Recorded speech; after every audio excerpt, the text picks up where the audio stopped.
خیرونو سلامونه او مینه تل ښاد او آباد اوسئ. قدرمنو، دا ژوند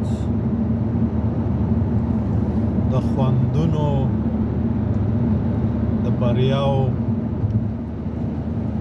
یوه ډالۍ ده، یوه مجموعه ده چې په دې کې ټول خوندونه دي، خو که ژوند وي او په دې ژوند باندې بیا داسې خوندونه ګټلی شي، لاسته راوړلی شي چې هغه نو د دې نه څو چنده زیات وي، چې دی نقل حسابېږي او هغه اصل حسابېږي، خو چې ژوند وي او چې ژوند د انسان وي. زه تل دا خبره کوم چې انسان کله انسان شي، هغه یوازې مسلمان نه بلکې مؤمن کېږي، او چې کله مؤمن شو ټولې مسلې حل دي. قدرمنو، که انسانیت ته وګورو او انسانانو ته وګورو، ډېر سره توپیر لري. نن سبا انسانان،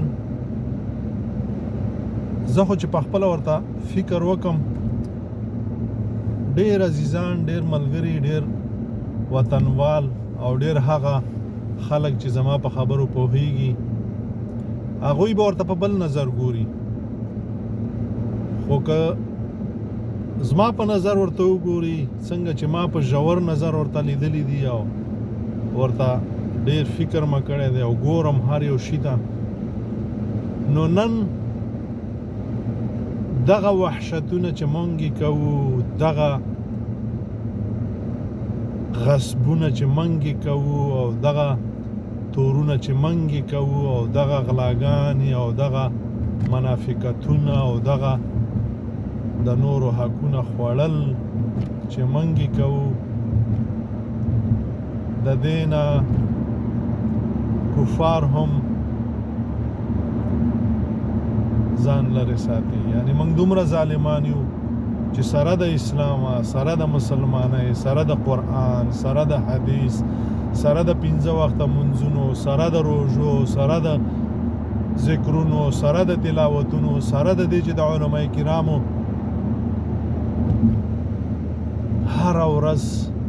نصیحتونه اورو، قرآن او حدیث راته بیانوي، سره د دې چې موږ څه کوو،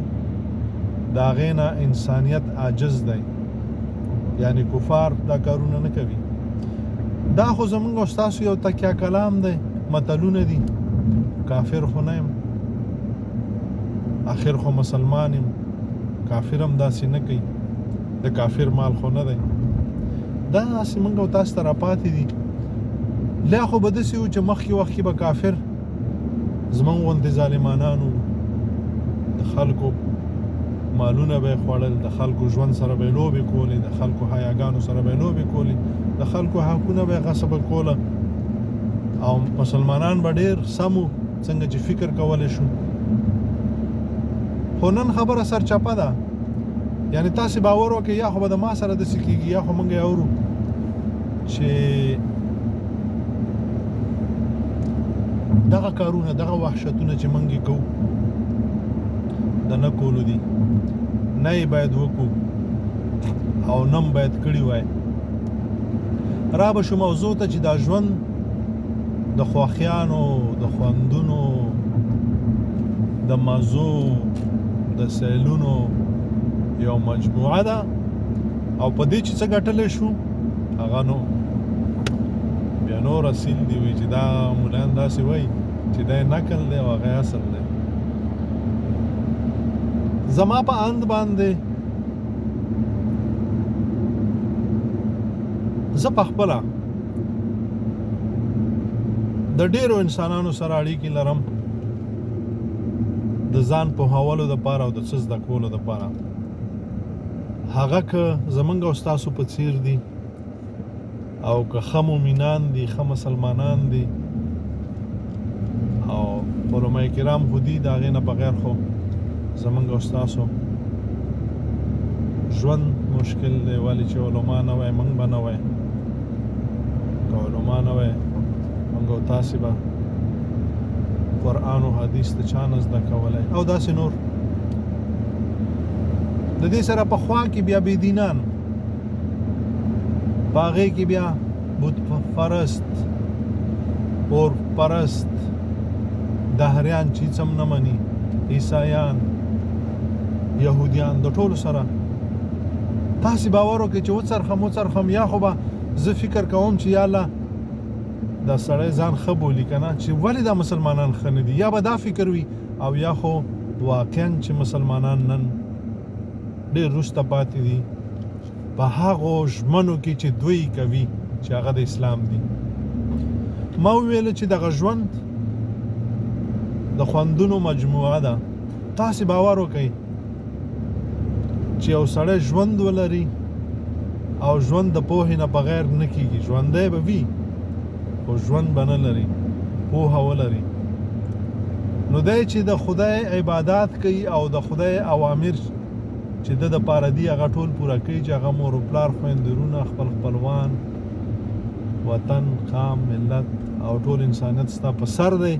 د دې خدمت په هرې درجه کې چې دی کولی شي دی مجبور نه دی خدای پاک څوک مجبوری نه یو بیلګې درته وایم چې ته د 1 روپۍ یو صدقه کولی شي او تا ته خدای پاک وي چې 100,000 به ورکوې نه هېڅ وخت دا نه کوي خو خدای پاک موږ او تاسې ویني چې موږ څه کولی شو په کومې درجې کې موږ د خپل ځان د خپلې کورنۍ د کام د ملت د خاورې مرستې کولی شو او نه یې کوو په هغه وخت کې موږ او تاسې رانیسو نو چې کله موږ او تاسې د ځان د مور او پلار د خویندرونو د بال بچ د کام د ګاونډیانو د ملت د خاورې خدمت کوو داسې خوند پکې دی منځونه پکې دي متوجه شوی د شیطان رونه چې هغه زخمي ځای د مچ په څېر ګرئ ټک ټک ټک ټک ټک ټک ما ته ډېر خلک وي ته پکې اسلام نه یادی زه د اسلام خبرې کوم چې څوک 5 وخته مونځ روژه زکات حج ذکر تلاوت نه کوي نوافل نه کوي هغه مسلمان نه دی شټه سر یا لکه زه او ما ډېر داسې ولیدل چې د اسلام کوي ورلاندې څه بالا وي دا ټولې خبرې زموږ د اسلام په چوکاټ کې دي نو چې کله موږ او تاسې دا خدمات کوو دا خدمتونه کوو دا مرستې کوو په دې کې داسې خوند دی چې په یو شي کې نشته څومره چې دغه قربانیانې زیاتېږي خوندونه زیاتېږي بیا څه وي بیا چې دې سړي ته مرګ راشي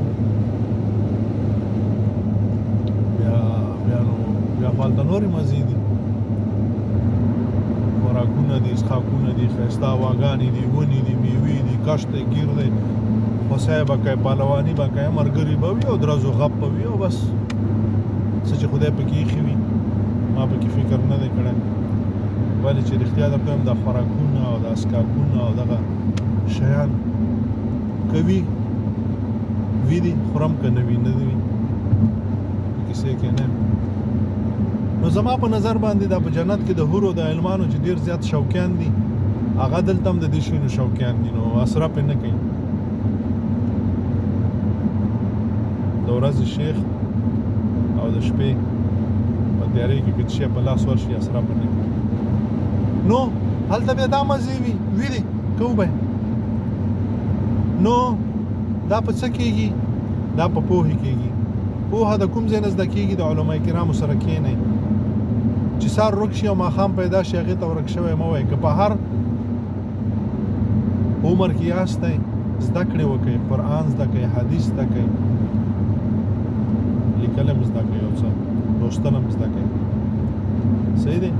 خپله ژبه او لاسونه سره ورکړئ خپل ځانونه کورنۍ خپل خپلوان ګاونډیان خپل قام ملت خاوره آباده کوي او بیا ځئ د ګاونډي هېوادونو سره مرستې وکړئ او ځئ فلسطین ته او برما ته هم ورسېږئ خو دا نه چې ډوزم تر اسمانه رسېږي او لاس ته بل چاته وګوري دا کارونه مه کوئ الله مخاد و آباد لره ژوندي اوسئ آباد اوسئ سوکاله اوسئ او دا هر څه په یووالي کې دي چې یو بل وزغمئ یو بل ته لاس ورکئ که یعنی زما د په ذاته خدای قسم چې داسې یو دښمن سره اوښتي یاستئ چې نه مو عالم پرېږدي نه مو مولا پرېږدي نه مو مؤذن پرېږدي نه مو تبلیغي پرېږدي نه مو ملک پرېږدي نه مو سپین ږیره پرېږدي نه مو ځوان پرېږدي نه مو زوړ پرېږدي نه مو ماشوم پرېږدي نه مو ډم پرېږدي بیلګې ستاسو په مخ کې دي مخکې نظم خادو آباد اوسئ السلام علیکم ورحمة الله